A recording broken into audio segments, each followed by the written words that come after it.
Welcome everybody. This is a great turnout. And this is the first Sister Bay story of Sister Bay Stories from the Sister Bay Historical Society. It's also part of a new event called History Days, Door County History Days, that the Sister Bay Historical Society and various other groups have banded together to raise the profile of history in general in Door County and encourage people to enrich their vacations, and residents too, by appreciating the rich, diverse, and multi-ethnic history of Door County. So I can't think of a more apt topic than Bunda Store, because this is a history that reaches back in the 1880s. The family is still with us in many guises, including a very successful retail store operator named Mitch Larson, who still occupies Bunda Store's building in Sister Bay. So this is, people often ask, does history matter, or why does it matter? This is probably the clearest example that I can think of, just because we're talking over 100 years of history, development, people's life stories, etc. So welcome to this. Thank you. Thank you. This woman has put a lot of work into this presentation, so let's give her a round of applause.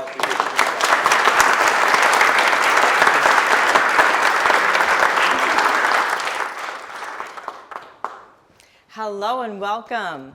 I first want to say thank you so much to Terry, Fred, and John for helping me out throughout this all presentation and getting it all together. So I'm very happy to be here as far as the Sister Bay Historical Society. And I also want to thank the Bunda family, you're going to make me cry, for blessing me with this opportunity to do this. And thank God for Audrey for listening and making me go through pictures and telling me detail. Pat also helped me out, Pat Bunda, with some dates. And thank you, Mitch, for so many nights on the sofa when I was peering in at pictures and looking at details. When you're not family and when you're a fresh set of eyes, sometimes you look at things a lot differently. And so I beg your patience for everything that you did. So as far as family members, I'm trying to go down the Bunda family. Bunda family, can I just have you raise your hand? Who's here that's a part of the Bunda family? Up high, up high, up high, up high, up high. Relation to the Razor family. There we go. Burns. And Jiski. I'm both. I love it. Okay.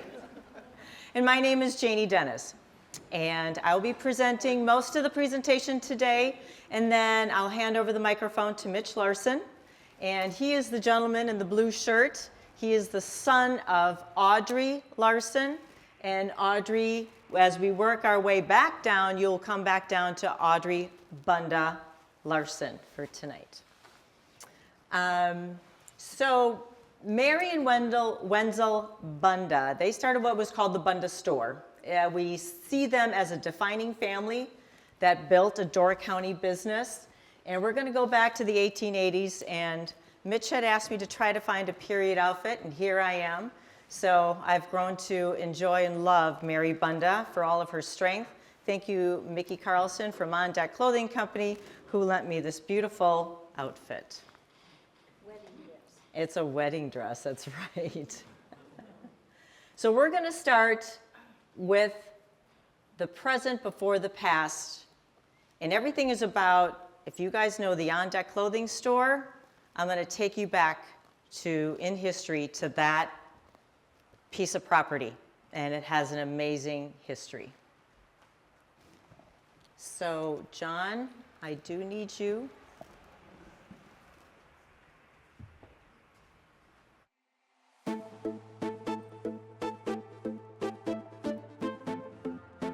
When I bought the property, I immediately got together with my architect, Mark Isaacson, who's helped me with all of my projects throughout the county. This building to me just didn't seem to fit in the community. It seemed to be too big, one big long storefront. We really started working right away on what we could do to change the mass to the building. Growing up here, it was all little small shops. There were no big stores. The biggest store in town was maybe the Wilkie Furniture stores, all small little shops. So I always had this vision that this thing needed to be broken up individual stores, little storefronts. That was really the plan from the very beginning. And every time we work on a property, we try to always put it together so that it could be something else. Each one of these storefronts now could be 5 different businesses. And we've done that really in all of the communities where we've renovated buildings. We've set them up so they can be split apart. We actually really kind of went overboard. I actually first built an actual to-scale model, which I've had for a few years, just standing back, sitting at the bowl, like, what's this gonna look like? And then Mark's brother Jeff does 3D architectural renderings, so we actually had Jeff make the building come to life in 3D. It's always one thing on paper, but then as it came together, it turned out better than I could have hoped for. It has that small town charm. We broke up the massive storefront. The little details, you know, the different are from buildings that were here 100 years ago. So we tried to look to the past for some of the architectural feel. Very happy with how it turned out, the quality of the construction, and the community has really embraced what we've done here. I've gotten many compliments, and especially from some of the old timers that have been here a long time. I really appreciate those comments. Thank you everybody for coming. Appreciate it very much.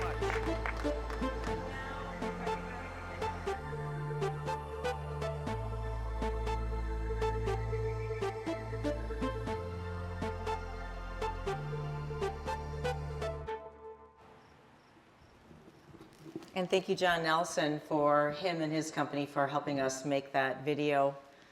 It's amazing what a time-lapse camera can do when you strap it to the side of a light post across the street. So who are we going to follow? We're going to follow Mary and Wenzel Bunda. And then we're going to follow their youngest son, William Sr. And then we're going to follow William and Alma's daughter, Audrey, who's here. And then we will follow Audrey's son, Mitch Larson. So that kind of gives you a snapshot of how we're going to move forward. So what we know is that Wenzel Bunda was born in 1863, died in 1899, so at the age of 36. Mary, she was in 1868 and died in 1947, so that put her at age of 79, and that's her as a much older woman. So let's get to meet them as a young couple. Do I look a little bit like them? So in 1985, Mary Warchek wed Wenzel. They were in Kewanee when they wed. They moved from Kewanee to Sister Bay. And in 86, 87, they opened up a general merchandise store, from what we understand, in the Razor family boarding house, which Audrey Larson will tell us that that is the oldest building in Sister Bay. And they were there briefly in 87, then they purchased the property. So I'm always going to reference back to the on-deck clothing women's section. That particular piece of property is what they bought. There was a building there. And then in 88, they put Bunda on the front of the store. And basically 11 years later, Wenzel passes away. So they say that there's 2 historical accounts that suggest that Wenzel had a weakened heart. And they said, you really can't farm. You're going to have to find a different profession. And Susan Armour, who also used to work here at the Historical Society, suggested that it was Mary who gave the directive saying, let's just move, let's go open up a general merchandise store. So that's what brought him to Sister Bay. Wenzel's condition right now, in today's terms, would probably suggest that he had congestive heart failure. So following Mary, now that we're in 1899, now that she finds herself a widow, she has 5 children. And in age, we have, oopsie, let me just go here. She has Anna, Mary, Leona, and William. She will have a son, Edward, who dies more or less close to childbirth. So Leona, the oldest, will marry Bill Burns. And if anybody knows where the Village View is, that is where that they took up shop, correct? Right. So the oldest one,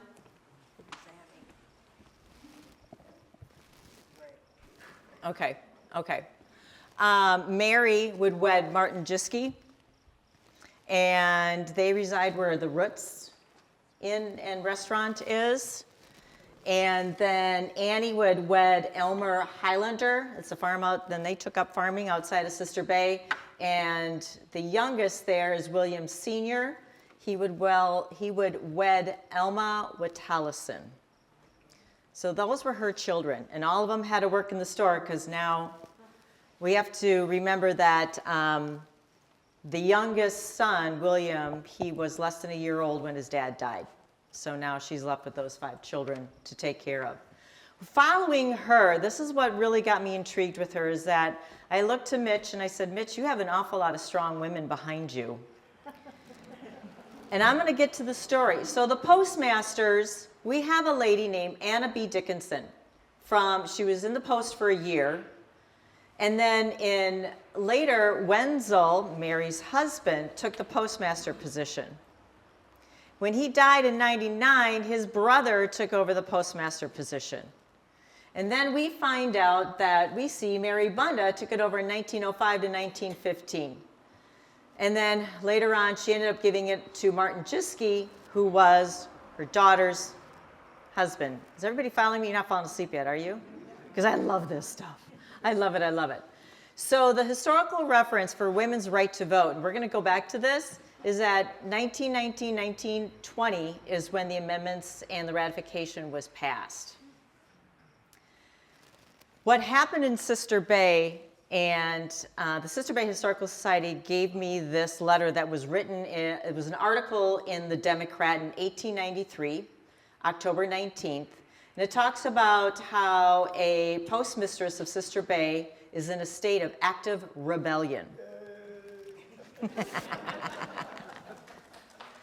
I promise it's only this long, but you will be intrigued by the time I get towards the middle of this article that was put in by the Democrat.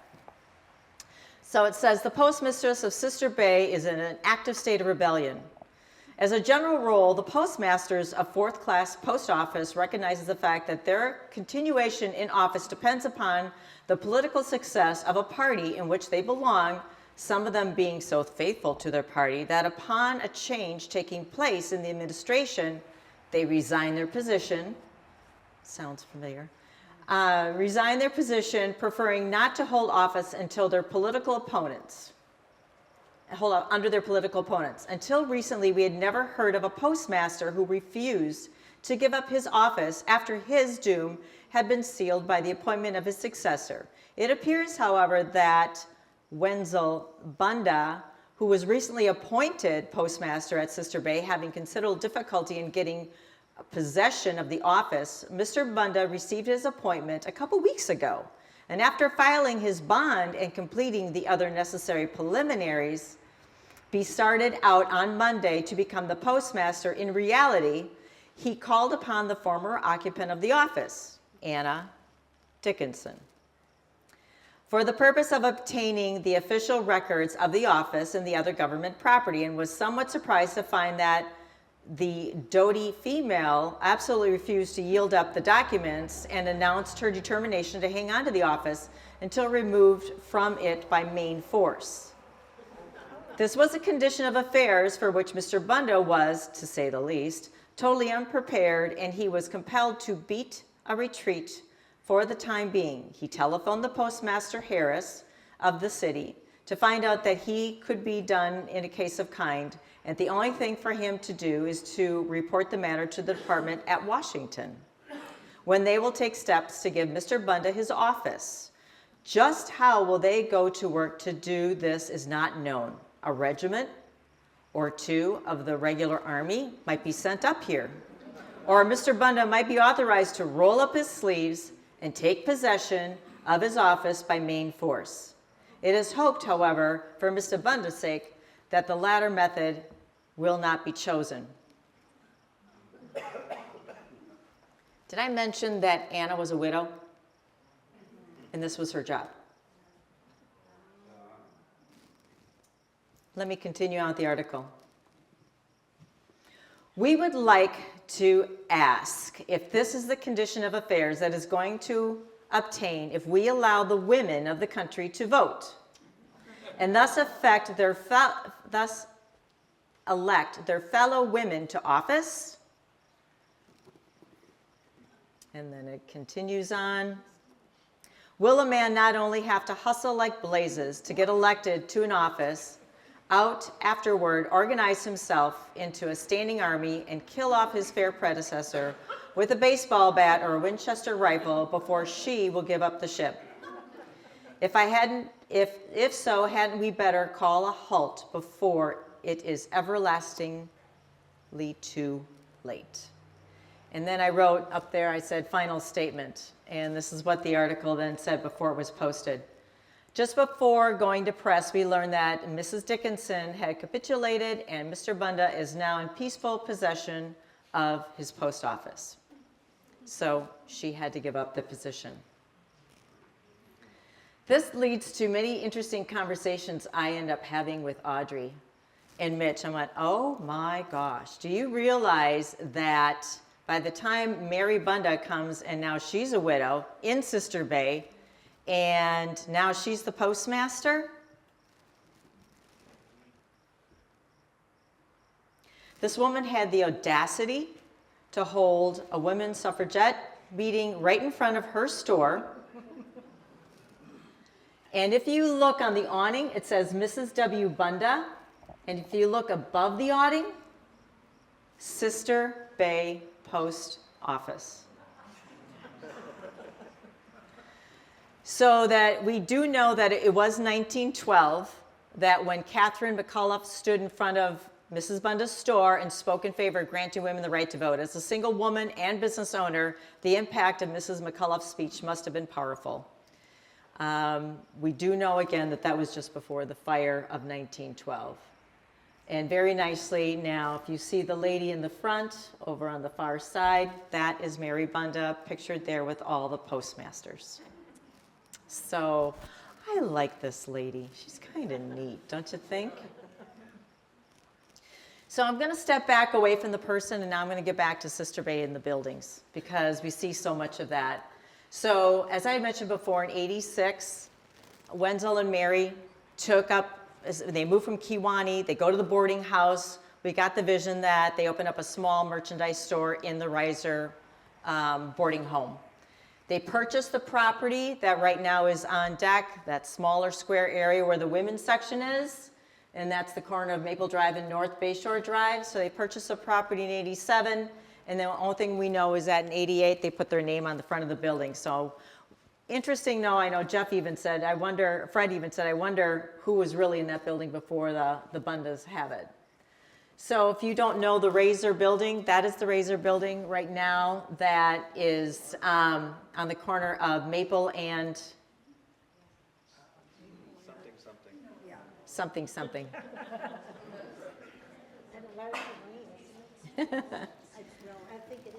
So they talk about that in 1887, the birth of Sister Bay's busiest corner, the intersection of Maple Drive and North Bayshore. We have Bunda's building here that we all know of, Husby's, which was Frank Bunda's and also Lerner's. This is going to be the Sister Bay, the Bowl, or the Sister Bay Hotel. And Audrey talked about how this had many hands, a blacksmith, and a livery for horses. That's where old horses go. So that's an interesting view of what it looked like. And then I just switched the camera angle around so you could see the gentleman standing in that far porch. That is going to be your Sister Bay Hotel. So we know that this is all before 1912, before the fire. Upon looking at the pictures, this one building stood out because it's got the little peak on it. So we assume that this is between 1887 and 1912, is that this is what the Bundas basically ran their store out of, dry goods and grocery. And we do know that this image is probably between 1905 and 1912 because Mary's got her name on it, It says post office on it, and that would have happened after he died and after she got her postal assignment. I love the horse in the background. The inside of the building, this is a picture that is very prominent in the Historical Society. So we know that this is closer to 1910. I sat with Audrey for quite some time thinking about the dates on this. We know that daughter Mary, so Mom Mary is on the far side, daughter Mary is standing on the right side, and we think that she's probably about 18 years of age. She was the one that married the Jiski, and she would end up working in Bundas till she was 90 years of age, so she kept following the family line. And she definitely looks the same as she does the tallest gal on the side. There is a book that is for sale back there on the counter, and I took this one home, and Mitch said, you have to read this story. So it's about the pioneer women of Sister Bay, and in the machine shed, there is 9 exhibits of these type of framed art where it talks about the cloth, about the clothes that women would wear. And each story is a page long, and I'm going to read the one about Mary Bunda, and that's going to lead me into the fire. So this is a rendition of how Mary Bunda was thinking and acting at the time. It had been a busy day at my store that Friday, the day the fire burned through Sister Bay. Looking back, it was hard to recall details. Who came in to buy, what I sold, but I do remember rushing through my lunch. What with all the tourists coming in and out, the end of July was like that. Folks visiting from the big cities, getting away from the heat. They like to shop for bits of this and that, said my general store was quaint. I suppose it's simple compared to the department stores that they're used to down in Chicago and Milwaukee. But I never for a minute thought it was simple. The store was important to me. It was what I had left when my husband Wenzel had bought the store in 1887 and opened it up under our name a year later. Looking back, I couldn't believe how young we were when we went into business. Maybe Wenzel knew he wouldn't live long and wanted to provide for me and our children. He was smart. My husband was always thinking ahead. The fire struck during the night, close to midnight, as I recall. From all accounts, it started in Louis Lerner's store up the road, Husby's. Never did hear what exactly set it off, but the winds that night were fierce, and we couldn't keep up with the flames. We all tried so hard to fight the fire, but it was bigger than any of us. I can still taste the ash in my mouth, feel the thick heat prick my skin. My face was covered in soot that I didn't know who I was when I looked in the mirror. A total loss. Everything was gone, burned up. No time to save much of anything, my accounts, the merchandise, nothing. I did rescue the mail and some valuables from the post office at the back of the store. As postmistress, I was responsible for anything in the post office, but the rest of it, all of that was left was ashes. We took our counsel with each other, those of us who were burned out. We wrapped our arms around each other and cried. As I reflect back on the tragedy that befell our community that night, I wondered at the courage of the faces of such devastating destruction. We had all worked so hard, preserved for so many years, and watched in horror as it all went up in smoke. It isn't that I am ungrateful that that no lives were lost. I thank God that we all had made it through the night and the difficult days that followed. But to look upon the charred, smoldering ruins of my business, it was nearly too much to bear, and yet, what choice do I have? A woman alone. So I rebuilt my business. I worked hard every day. I even took in laundry. I did what I needed to do to provide for my children. And in 1920, when I sold to my son William, the store showed a profit. Maybe a woman didn't have the vote yet, but we knew how to work hard, be strong, and provide for our families. The vote will come for my daughters and my granddaughters, and I will be proud. So they say that the fire struck in Sister Bay and destroyed the community. And according to the Door County Advocate, the property was a total loss of $37,000. Only half of it was covered by insurance. So this is the book that I read out of. It's just a great book. And if you want to get to know about those particular families and life stories. This is the best photo that we have of the Sister Bay fire. And this is if I'm standing on the deck of the Sister Bay Hotel, and Bundas is over here, and I'm looking straight down. Husby's is here. I'm looking straight down that road. It's funny because it looks to me like it should be snow on the ground, but you have to remember this is summertime. So whether that's all water and ash. So it took out all the main buildings, the Sister Bay Hotel or Sister Bay Bowl, Husby's or Learners, and Bundas or on-deck clothing. Audrey, was there anything across the street that took out, like where the livery was? I don't know. Okay. So after the fire, the Bundas rebuilt. And this is where I studied my pictures. Now the rooftop in the front is flat. And the storefront still says that it's Mrs. Bunda. It's a post office. So it's definitely between 13 and 15. And I love the interesting contrast of you see the horse and the buggy. And if you look straight down the road, do you see the car coming up the road? I thought that was rather... And then looking further down, now you see Husby's, Bundas, and then behind Bundas, you see it's John Paul hardware store, I believe it is. Yeah, you can see it. Okay. Now I'm moving away from Mary and her buildings. Now she's passed the baton on to her son. So this would have been her youngest son, and I reference him as William Sr. So he enlisted in the war, returned back to Sister Bay, and in 1920, Mary sold the business to him. In 24, William would marry Alma, and Alma was a teacher from age 14 to 24. Interesting note that once you marry a woman, does have to render her job in that era. So you see the three children going left to right. The eldest, you have William Jr., Bill. You have son Jack in the middle, the youngest. Son John. They reference him as Jack.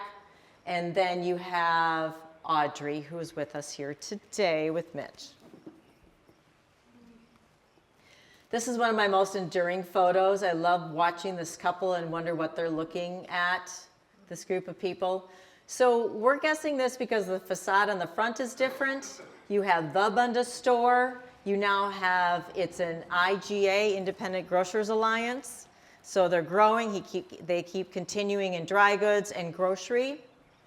And again, you're looking at basically where On Deck Women's Store is.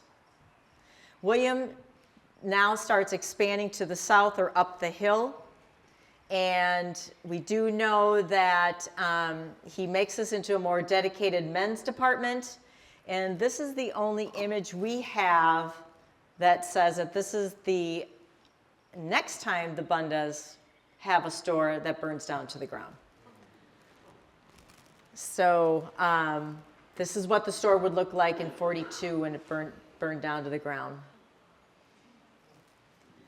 So Audrey's dad, for about a year, does interior remodeling. He does all of a fresh startup.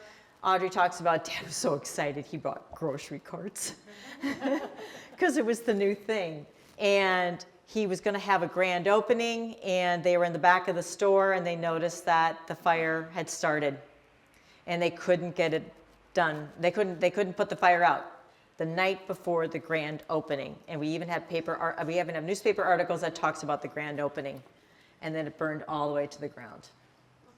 So now what the Bundas have an issue with, 42 to 45, is World War II, and they can't rebuild because of the rations for building. So they do a temporary relocation to the north side of Sister Bay where JJ's and the waterfront is. So they take up shop there. And actually the newspaper article says like in a week later he's taken up shop on the north side of Sister Bay. In 1946, Bundas now becomes a department store, Rexall Drug. So he is able to rebuild. It is understood that he worked with some architect. He kind of wanted to bring in that fresh look. And this more or less shows that they're getting close to opening up after the big rebuild. So he now leaves the grocery component and now starts getting into Rexall Drugs. And Alma and William Sr. by the 1940s, talk about an entrepreneur.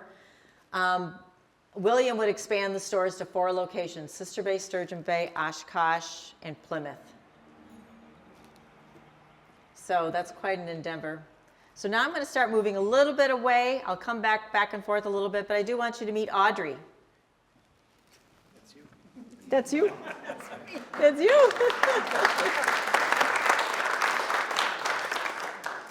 So I want you to meet Audrey. She was born in 1931, and she's in her middle teens here, and Fred and I started looking at the license plate this morning, didn't we? It was a 38 on the license plate. And she's with her best friend, Emerine Razor. So, whose car is this? Probably my dad's. Dad's. So it's Highway 42 looking up the hill. Isn't that sweet? I love that. So Audrey was a hellion. So when her brother did get off the war, she goes, oh, I go, well, Audrey, let's try to figure out what year this is. Oh, no, Janie. I was driving. I must have been like 12, 13, 14. I took the car. Those are with all my friends. So there again, she's hanging out with her friends. And if you see it in the background, see that little gas station? I believe that's Husby's filling station now, right? Right? Audrey's husband would own and operate that briefly as a gas station. One of Audrey's most affectionate memories is working the soda fountain. I mean, who doesn't remember soda fountains, right? That was the big thing. That was the big social. So I have an opportunity every once in a while to go through Mitch Larson's storage sheds, and he goes, oh, well, that's the old soda fountain machine. He's kept everything. But Audrey said that everybody from Sister Bay would come and sit at the counter bar, and then they would have their sodas and their ice cream, right, Audrey? The other interesting component, and I love this little guy right here, hanging on the wall. If you look on the side of the boat, next to Chris Craft, do you see that little life preserver? That's the Bun E. In 1949, the Bun E is a 35-foot Chris Craft boat. This was a boat trip to Mackinac, and Audrey goes, "Yep, there were 6 couples, 4 kids. I was 18." And if you look at the boathouse in Sister Bay, Audrey's father built that boathouse. So it kind of goes into a lot of interesting roots with the Bunda family. And it was this love for Chris Craft that, for some of you who've been in the Sturgeon Bay on deck and Fish Creek on deck, you'll find a Chris Craft boat in there. Kind of goes back to Mitch's heart. So I'm going to quickly talk about the expansion of the building. So if you look over here, I have a house. And I kept watching this drainage pipe through some of my pictures I was looking at. So we have the Rexall drug. So we know that, as far as that picture, but he hasn't expanded this footprint yet. And this, again, is still Audrey's dad. So you are looking at now on-deck men's, women's section. This picture is interesting because I just like the color where you see up above the awning. My little mouse is right there, but so it's the late 1950s, and you're looking north, straight down. You can still see that it's a hotel. It's not the Sister Bay Bowl yet. And if you look at Husby's, you see that sign on the side of the building? So if you, what? It's Plex. Plex. Plex ice cream? So I remember when Mitch Larson put on the orange crust sign on the side of the Sister Bay store building. Kurt, you probably had to help him with that, didn't you? He's like, I need to have a sign because that's what Sister Bay was. We all had like signs on the side of our buildings. So I like that from the color standpoint. But Audrey talks about how they ended up moving that one house to the north, to the south up on top of the hill. That allowed William to expand. And still, because of the 1942 fire, his men's department was still sitting over where the creamery is now. Just a couple doors down. So he was able to move that now back up to the main store. And then that big Rexall sign that hangs there that looks like it's sticking out, and you can find that in his Sturgeon Bay store. Mitch Larson is all about preserving his history, and I just think that's so beautiful. So I'm going to move away now from Alma and William, and here's the transition. They have now their 3 adult children. They all continue to work in the business, just like Mary's children did. So from there, we ended up having Bill Jr., and in '73, he became the owner-operator of Bundas department store in Sturgeon Bay. Like his dad, Bill would also dabble and open up a couple other smaller stores in Sturgeon Bay. I'm going to jump down to John, or Jack as we affectionately know him. In '63, him and his wife, Pat Bunda, would build and open up the Hutch, which is presently the Fish Creek Heights site. We have Pat Bunda here. And then in '73, Jack would be the owner-operator of the Sister Bay store, which is presently what you see now. So he would have that. Audrey would continue to be a part of the Bunda stores before and shortly after her marriage. She continued on and working in Door County and businesses as her life continued. Now I'm going to introduce you to Audrey as she got married. So now we have Harold, or everybody affectionately knows him as Wink Larson. They married in '55. And what they did initially is commercial fishing, owner-operator of the Shell, or that Husby's filling station. And then he moved into real estate. Audrey and Wink Larson, their 2 children, we have Lisa and Mitchell. They would also be a part of the family business, but does anybody not know about the ski hill that used to be just south of Fish Creek?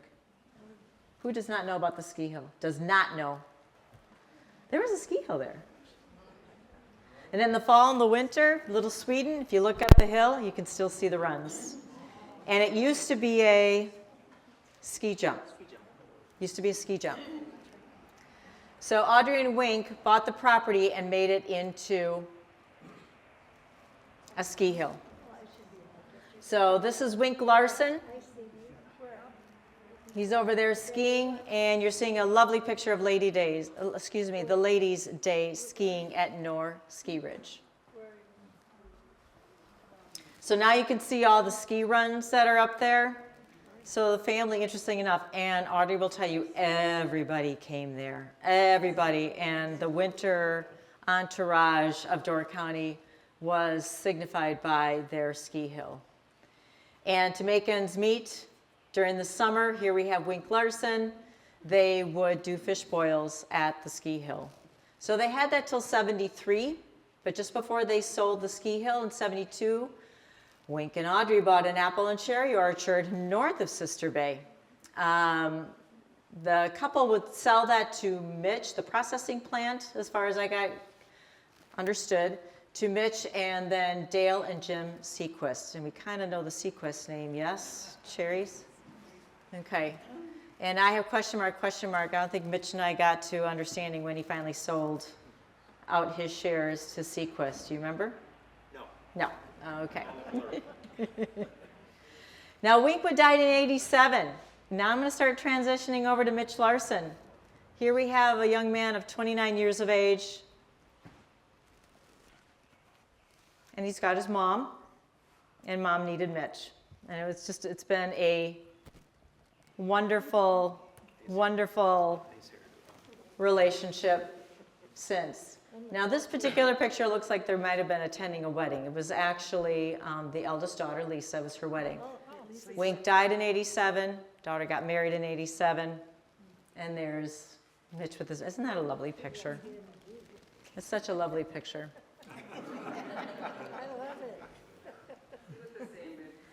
I'm going to quickly breeze through this because in about 2 minutes I'm going to hand the microphone over to Mitch.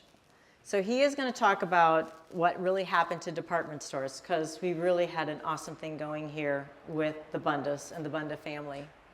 The transition from him from the orchard onto retail and finding his way through, and he was jumping through many different doors to try to find that right door so that he could successfully find and run a business. And that how Audrey was always there by her son's side during the most difficult startup years, counting money, doing everything she could, just like any Bunda would do. So I just think that he's like, yep, Audrey's like, I was there doing everything and helping what I could do for my son. So the sister-based store almost comes full circle. And I have this in the back. And I put this article together several years back. And I'm just going to read about 5 sentences here. It says, if you ask Mitch Larson, owner of On Deck Clothing Stores, to answer why Door County, you might experience a slight pause, an enduring reflection before he speaks, with admiration of great-grandparents, grandparents, parents, aunts, and uncles before him. Quote, it seems so surreal. A warm sensation came over me as I signed the bank papers and was presented with the keys to my parents' cornerstone property. So that was pretty neat. The property was actually sitting vacant. Nobody was knocking on the door. The bank actually came knocking to him. And he's like, this was not just about 4 walls for me. It was about family lineage, my history, a community history, and generations of steadfast commitment to Sister Bay and the shores that define her. So I'm going to say that this man, just like his great-grandparents, grandparents, parents ahead of him, he would acquire, this is the Fish Creek Market.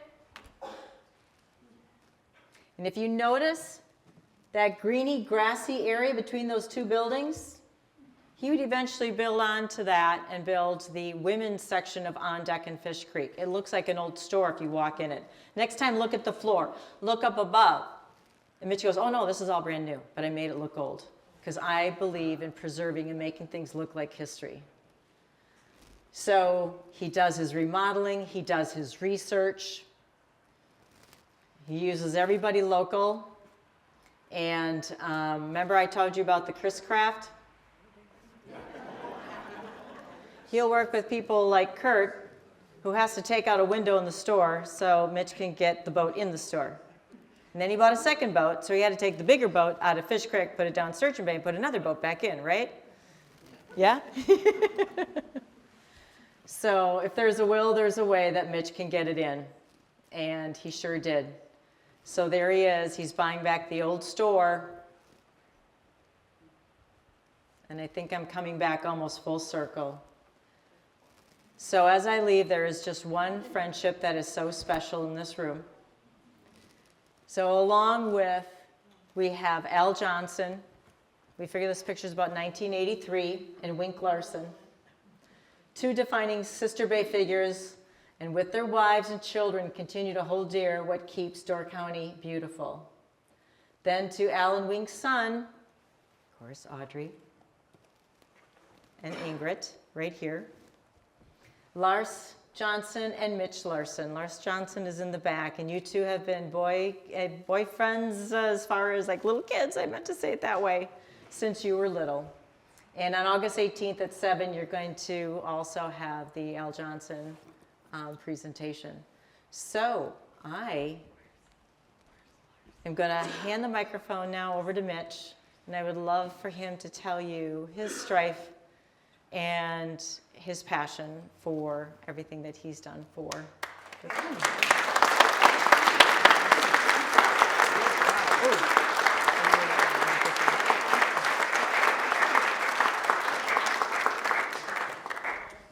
about a tough act to follow.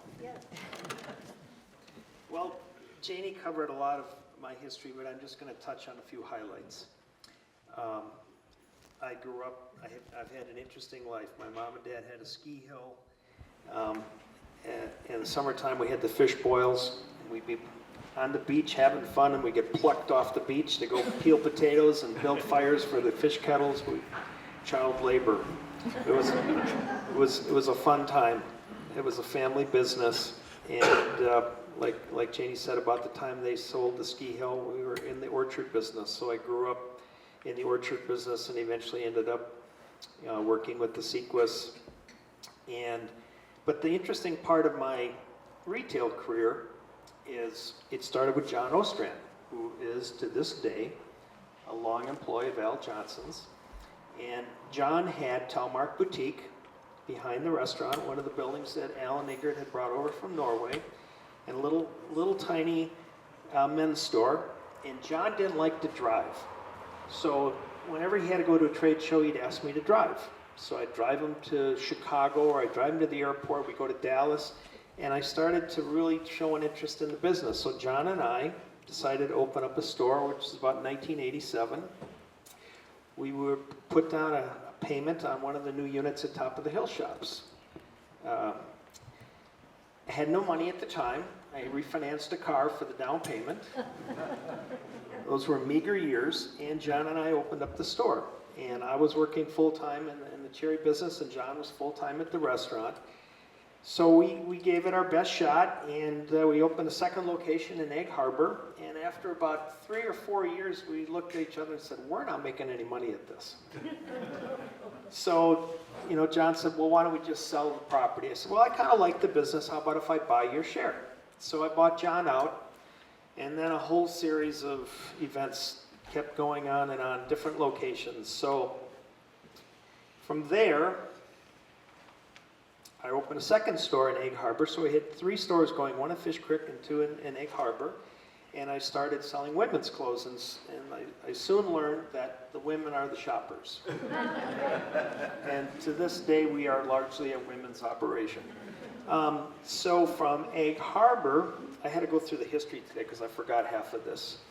So from Egg Harbor, I had an opportunity to trade some real estate with Russ Forkert, who owned what you all know as Secondhand Sue's in Sister Bay. So that was my first Sister Bay store.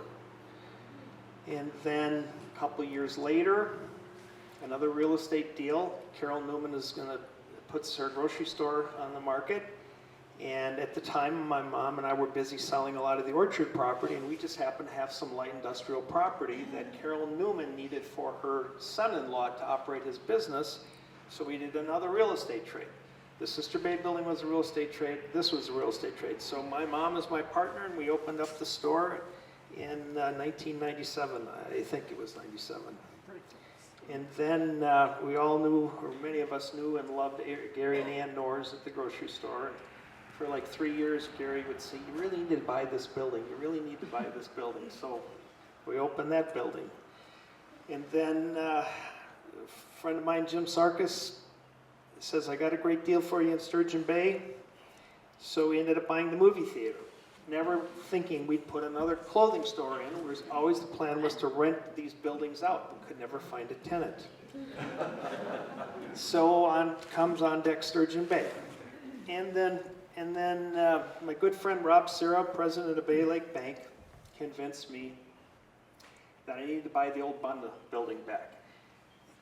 I don't know if all of you remember what Sister Bay was like, but it was a ghost town. There were empty stores, businesses were not downtown. It was a very quiet time. The zoning authority removed all parking restrictions, so it would be easy for people to open businesses. So we bought the old Bunda store back and figured I would maybe take one unit and rent the rest of the building out. Well, so here we are occupying the whole building. So it's been quite a journey, but a little bit about department stores. So it was a neat store, Bunda Store in Sister Bay. That's the store I remember. But my Uncle Jack and Aunt Pat had the vision, and my Uncle Bill, they had the vision to see the tourist market, and they opened the hutch, and that's really the business I'm in today. You guys started that. Yes, we did. Very, very successful. Yes. So it's been a fun ride, and you know, building buildings, remodeling buildings. I am getting kind of tired though, so I think we're at the end of our stretch. But I just wanted to say a couple little memories of what it was like to grow up here. My favorite TV show, and my cousin Kenneth's, Andy Mayberry. We scheduled college classes around when Andy was playing. Okay. Andy Mayberry in Sister Bay in the 60s, Sister Bay was a special place. Small grocery stores, Happy Herman's Market, Joe DeLuey's Fish Market. Joe was famous for selling week-old Chicago Tribunes to the tourists. And as a young kid, you looked inside and there was footprints going up the wall, and you'd look at the footprints and you look, and there was a sign up that said, "What the hell are you looking up here for?" Joe was quite a character for those that you knew. It was a special time. Life evolved around being at the beach. And my grandpa's boathouse, which Janie mentioned, was very special. And inside the boathouse was the bunny and the runabout. What was the name of the runabout? Bunny too. Bunny 2. And for me as a kid, when that big garage door would open and you'd see Doug Carlson's yellow Jeep on the dock, you knew he was getting the motors ready for the summer. It was a special memory. And then, as a kid, over to Johnny's Cottage Restaurant, we'd go for 35 cents. I mean, how old am I? 35 cents for a bag of French fries. We'd sit on the beach and eat French fries. And, of course, Al Johnson's Swedish Restaurant, I always used to go over there, sit at the counter. If you weren't full on the first order of pancakes, the second one was free. I often had 2 orders of pancakes, and I was a chubby kid. And then in would walk Al, this domineering figure. Who makes better pancakes, your grandma or me? I like them both. And Andy and Jane aren't here tonight, but I guess Joe Hendrickson's gas station, sitting in the gas station for hours on end at nights, watching cars go through town and sitting on Joe and Louise's front porch. And then Joe offering a little color as the cars would go by in certain individuals. He was quite a character. So it was a special time, and it's still a special place. Thank you.